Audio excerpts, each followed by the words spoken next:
Okay, mic check 1 2. It's the Y2K Collector, and I'm here to share with you the top 25 most expensive video games that were added to my collection in 2023. The bulk of this list is retro games, and I acquired about 95% of these games by trading away a lot of the fluff that was in my 360 collection, my PS3 collection, even my Nintendo Switch collection and PS4 collection, just because I kind of wanted to condense my collection down. And I had started this process back in 2022. So thankfully, this year, I was able to find some really good retro games that I could add to my collection because I really want to curate the games in my collection, kind of like how, an art collector collects art. There are some games that are just straight up art pieces to me. And that's kind of how I'll be building my collection moving forward. Now, with all that jabbering and blabbering out the way, let's get through this top 25 list. First game on this list, Suikoden 2. This is a classic RPG produced by Konami that a lot of people know about on the PlayStation 1. This game is legendary, turn-based RPG, and is in a series of about 5 games that span from the PlayStation 1 through to the PlayStation 2. I have never personally played Suikoden more than about 10 minutes because I'm not naturally an RPG fan, but this was one that I was able to get as part of a trade, and Suikoden today goes for roughly around 200 bucks. The next game that I added to my collection is a high school favorite. That's Rival Schools. I played this game a ton at the arcade stores. If I wasn't on the Marvel vs. Capcom 2 arcade, I was either on Rival Schools or Project Justice. So this is the Fighter's Edge edition that came out on the PlayStation 1. And just some classic tag team beat 'em up action. I think around this time, Tekken was really big. So games like Rival Schools was slept on because when it came to 3D fighting games, you naturally thought of Tekken, especially during this era. But Rival Schools was top notch. 3D air combos, you can't beat it. Oh, and Rival Schools today roughly goes for around 125 bucks. All right, just keeping it along with the PlayStation, another fighter, Marvel vs. Capcom 2. This is one of my favorite. This is my favorite game of all time. I have this on the Dreamcast as well. Don't have it on the Xbox. Not an Xbox fan. But Marvel vs. Capcom 2 today goes for roughly around 175 bucks complete. Just because it's one of the most iconic games ever. It's got all of the iconic Marvel characters, all of the iconic Street Fighter characters. The way you're able to unleash damaging air combos in this game and link them with supers is just amazing.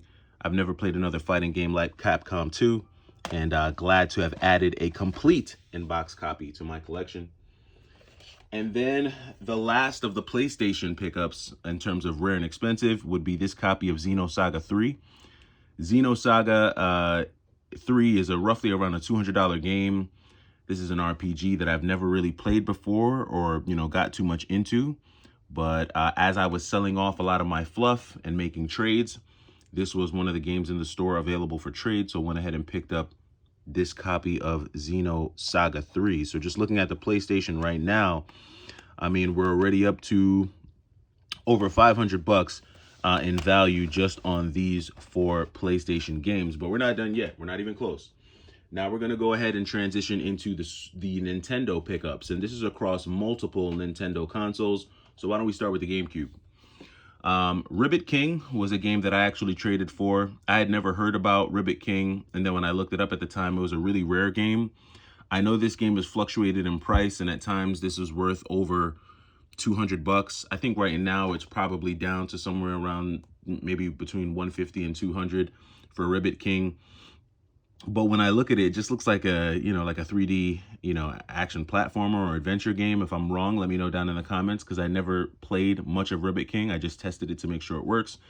Because typically I'm more into the action games, but this was an expensive one and a rare one. And at the time when I thought I was going to build a GameCube collection, this just seemed like a good one to add to the collection. So Ribbit King was one that I picked up this year. And then a more recent GameCube pickup was Fire Emblem Path of Radiance, easily a $200 GameCube game. Can go anywhere between $200 and $250. This is complete in very good condition. and I was able to trade for this and add this to my GameCube collection this year. So really good stuff, adding roughly around 350 bucks in GameCube value. So we've got to be at least up to 850, maybe even 900 bucks in value just in terms of these 6 games here that were added to the collection.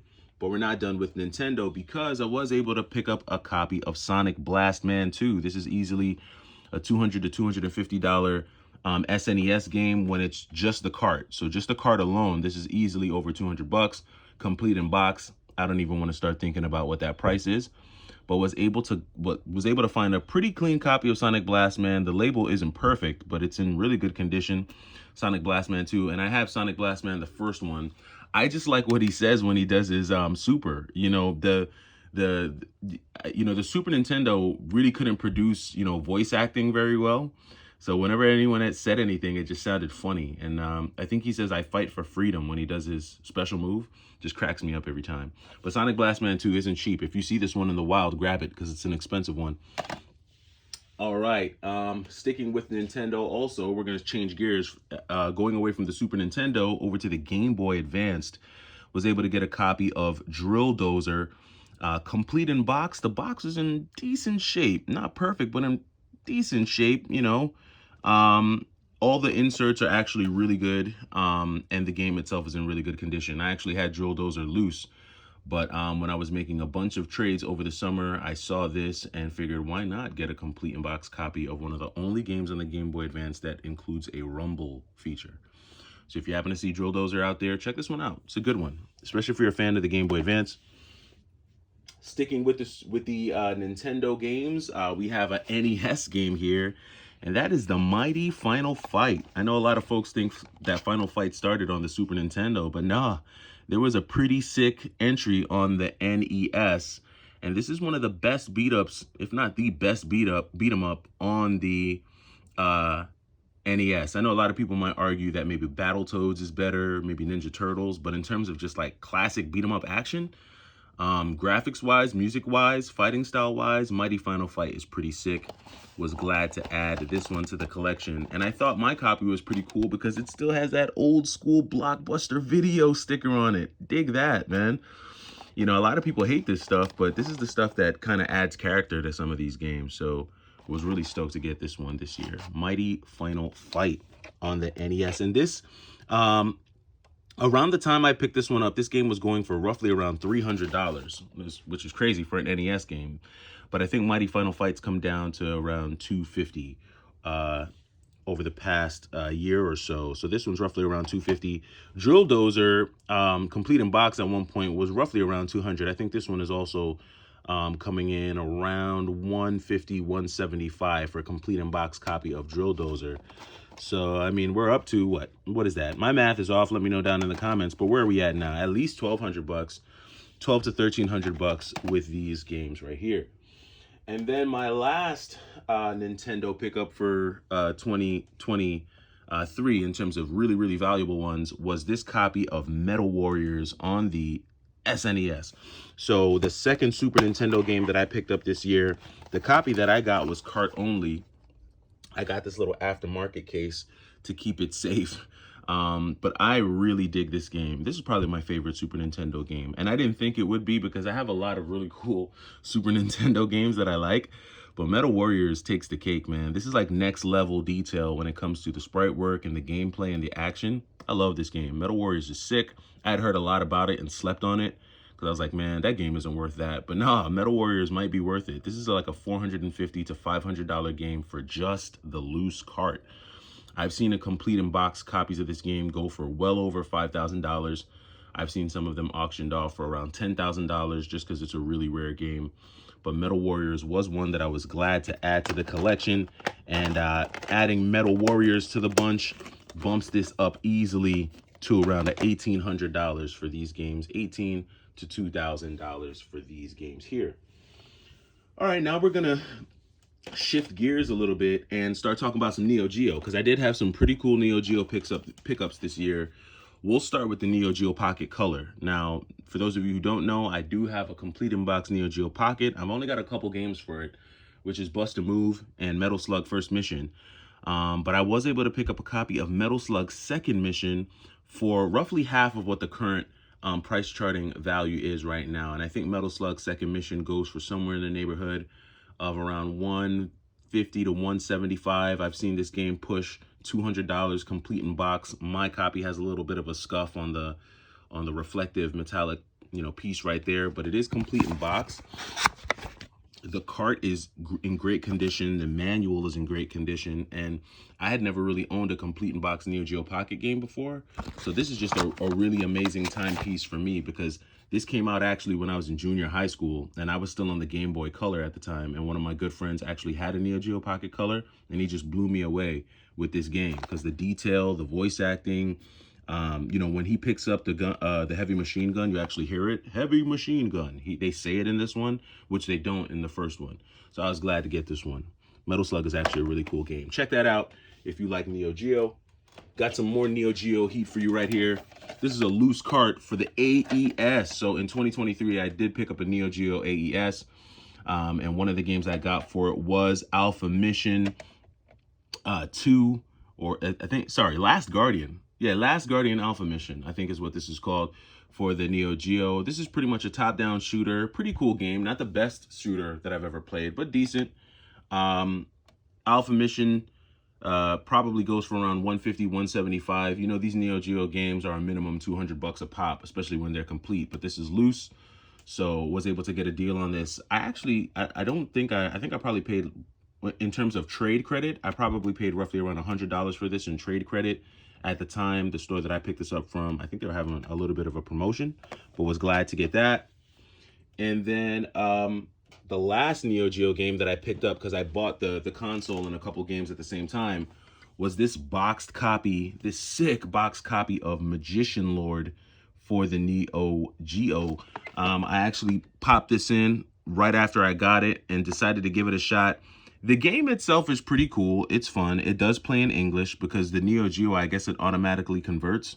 So I must have a US console, because when I put this game in, it's coming in for me in English. It doesn't come in Japanese. So for me, playing it was pretty cool. Some of these old games are a little clunky. I'm not gonna lie. Playing Magician Lord on the, with the control stick felt a little clunky. So I may invest in the alternate Neo Geo controller, just for a more comfortable gameplay. But was glad to get my hands on this sick copy of Magician Lord.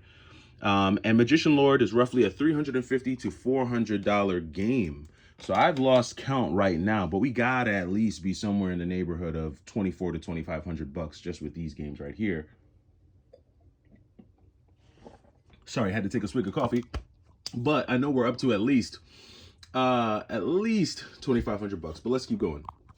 So let's jump into the Sega stuff, because Sega is really where we shined in 2023. That's really where I got a lot of the goodness. And we'll start off with some of the Sega Genesis pickups.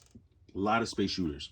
First one, Soldice. If you've never heard of Soldice, it's a side-scrolling shooter by Renovation. Renovation has made some of the best old school shooters and action games on the Sega Genesis.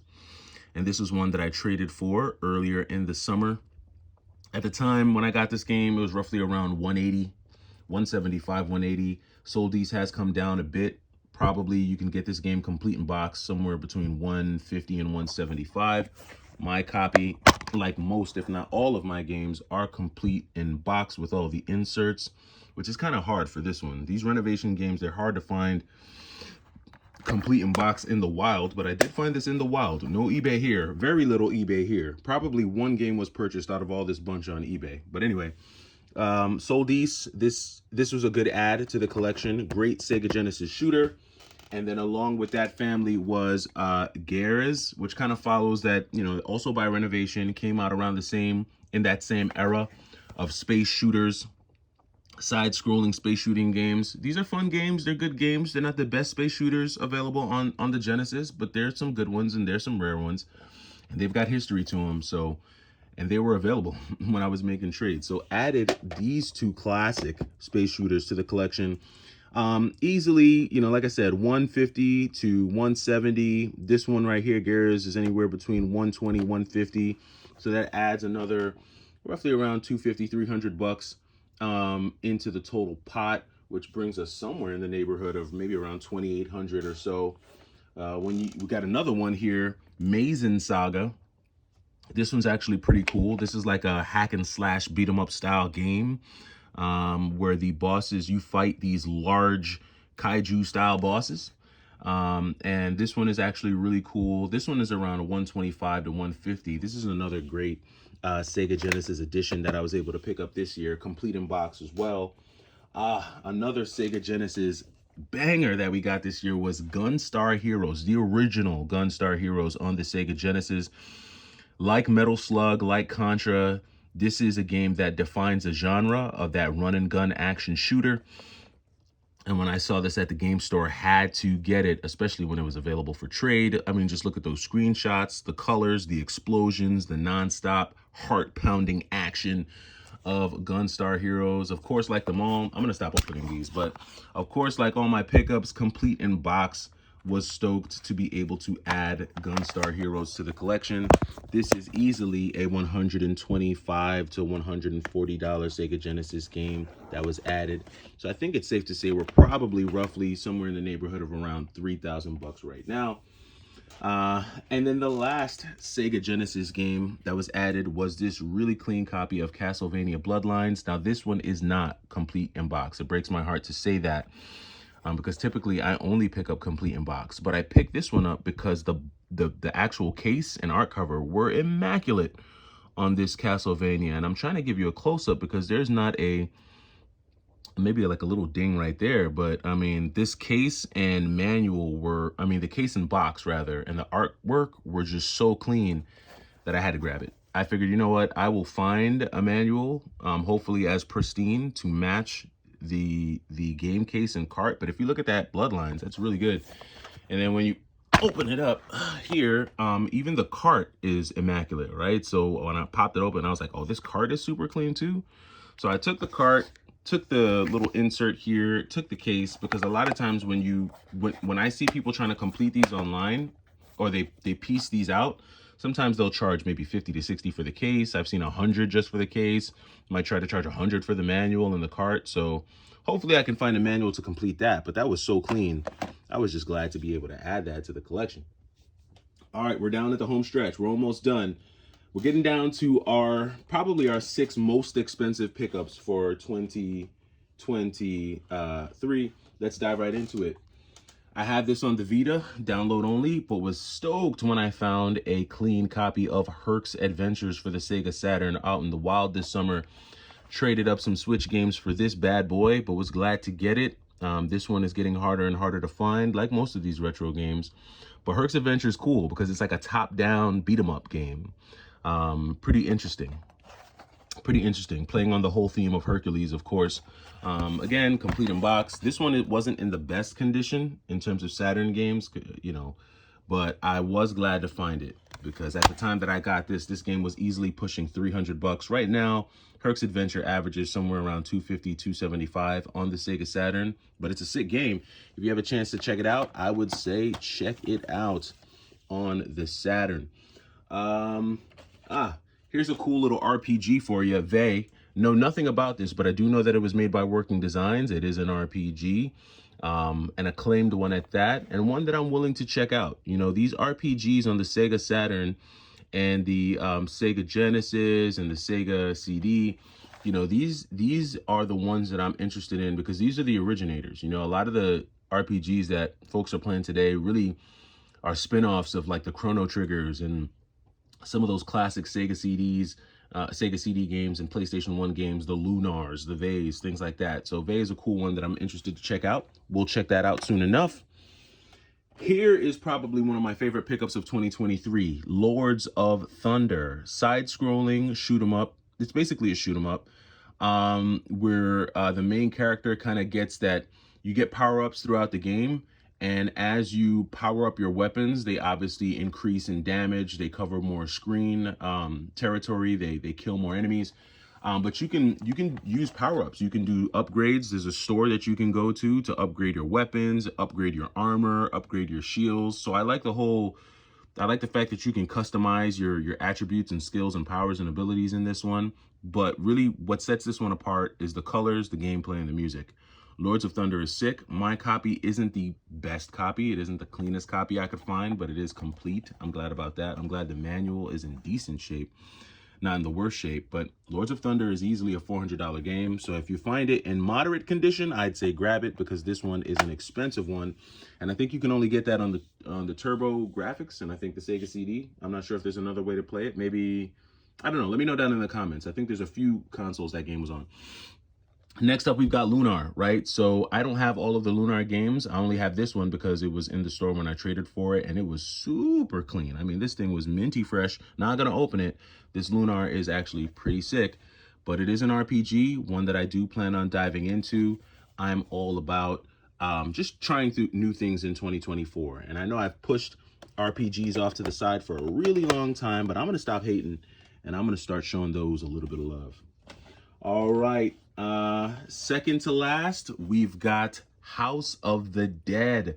So this is a really cool arcade game. Playing it at home, I don't know how fun it is. This one I might actually trade away. But House of the Dead is roughly a $450 to $500 game on the Sega Saturn. Can't believe it.